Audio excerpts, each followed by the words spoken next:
Hey, good late afternoon. It is January 1st, 2024. All right, so we are ready to start a new section of our reading. Now, the reading plan I'm using, well, it's called the Daily Bible Reading Plan. It's divided into 4 sections. I got mine from ESV, English Standard Version.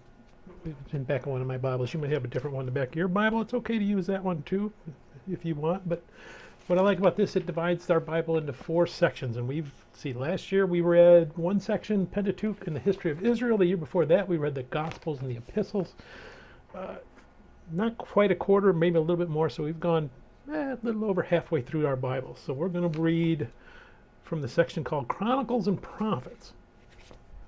All right, so we're going to start with Chronicles, First Chronicles. We're going to read chapter 1 today. Now, who wrote Chronicles? Well, the chronicler. That's what we call him. We don't know who wrote it. Reading it, it seems that he lived around 530 to 330 BC, and that he was probably a priest or a Levite, and that he had access to 2 Samuel and 1st and 2nd Kings, along with some other source material. And the purpose of what he's writing here is for the Jews who are coming out of exile from Persia. See, they were Assyria exiled Israel and Judah, then Babylon conquered Assyria and continued the exile of the Israelites, and then Persia conquered the Babylonians, and they have a different strategy. They said, you know what, instead of us displacing you from where you live, we're going to let you go back where you live and establish your own cultures, but you're going to depend on us for your military and your governance.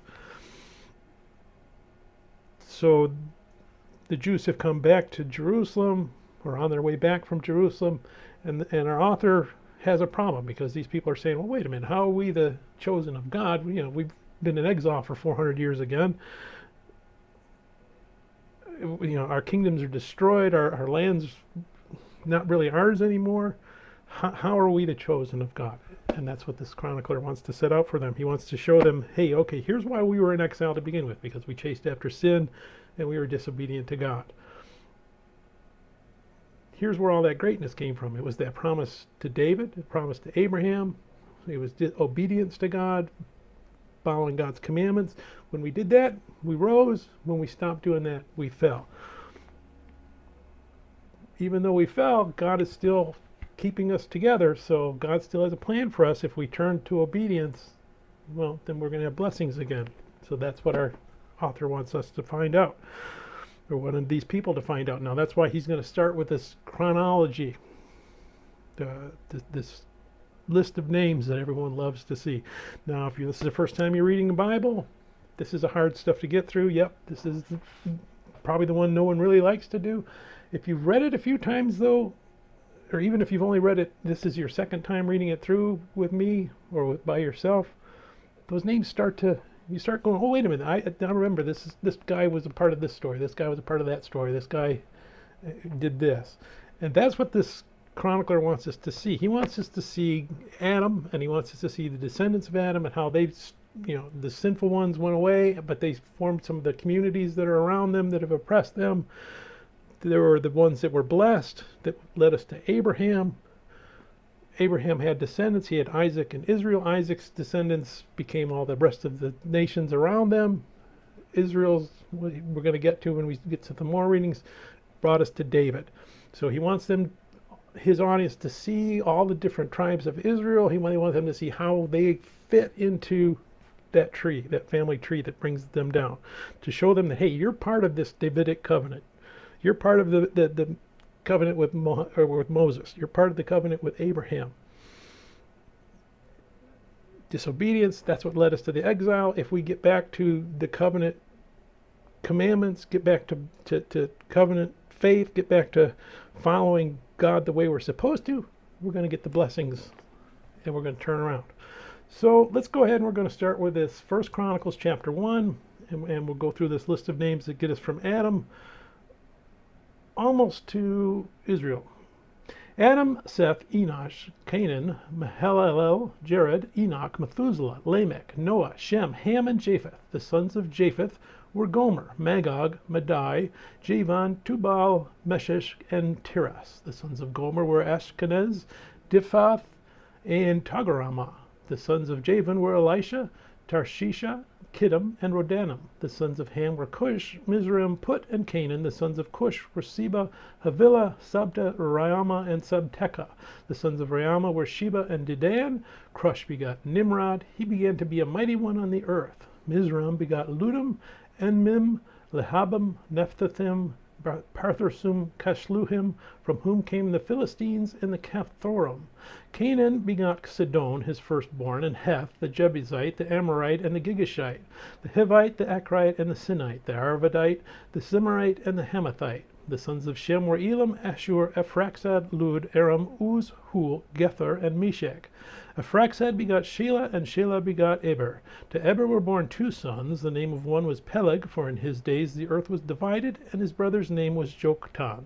Joktan begot Almadad, Seleph, Hazramaveth, Jerah, Hadoram, Uzal, Dikla, Ebal, Abimael, Sheba, Ophir, Havilah, and Jobab. All these were the sons of Joktan. Shem, Ephraxad, Shelah, Eber, Peleg, Reu, Serug, Nahor, Terah, and Abram, who is Abraham. The sons of Abraham were Isaac and Ishmael. These are their genealogies. The firstborn of Ishmael was Nebajoth, then Kedar, Abdil, Mibsam, Mishma, Duma, Massa, Hadad, Tema, Jetur, Naphish, and Kedama. These were the sons of Ishmael. Now the sons born to Keturah, Abraham's concubine, were Zimram, Jokshan, Medan, Midian, Ishbak, and Shua. The sons of Jokshan were Sheba and Dedan. The sons of Midian were Ephah, Epher, Henak, Abida, and Ediah. And all these were the children of Keturah. And Abraham begot Isaac. The sons of Isaac were Esau and Israel. The sons of Esau were Eliphaz, Reuel, Jehush, Shalom, and Korah. And the sons of Eliphaz were Teman, Omar, Zephi, Gatam, and Kenaz. And by Timnah, Amalek. The sons of Reuel were Nabath, Zerah, Shammah, and Mizah. The sons of Seir were Lotan, Shobal, Zibeon, Anah, Dishan, Ezer, and Dishan. And the sons of Lotan were Hori and Homam. Lotan's sister was Timnah. The sons of Shobal were Elian, Mahath, Ebal, Shephi, and Onam. The sons of Zibeon were Ajah and Anah. The sons of Anah were Dishon. The sons of Dishon were Hamran, Eshban, Ithran, and Cheran. The sons of Izer were Bilhan, Zeavan, and Jachan. The sons of Dishan were Uz and Aran. Now these were the kings who reigned in the land of Edom before a king reigned over the children of Israel. Bela, the son of Beor, and the name of his city was Dinabah. That's pretty good. I only messed up 2 words on all this. All right, Dinabah. And when Bela died, Jobab, and son of Zerah of Bezirah, reigned in his place. When Jobab died, Husham and the land of the Temanites reigned in his place. And when Husham died, Hadad, the son of Bedad, who attacked Midian in the field of Moab, reigned in his place. The name of his city was Abeth. When Hadad died, Samalah and Mascara reigned in his place. And when Samlah died, Saul of Rehoboth by the river reigned in his place. When Saul died, Baal Hanan, the son of Akabar, reigned in his place. And when Baal Hanan died, Hadad reigned in his place, and the name of the city was Pai. His wife's name was Mehethabal, the daughter of Matrid, and the daughter of Mezahab. Hadad died also, and the chiefs of Edom were Chief Timnah, Chief Aliah, Chief Jetha, Chief Aholabama, Chief Allah, Chief Pinon, Chief Kenez, Chief Teman, Chief Midzar, Chief Magdiel, and the Chief Iram. These were the chiefs of Edom. May God bless the reading of His Word. May God bless you. Bye. Happy New Year.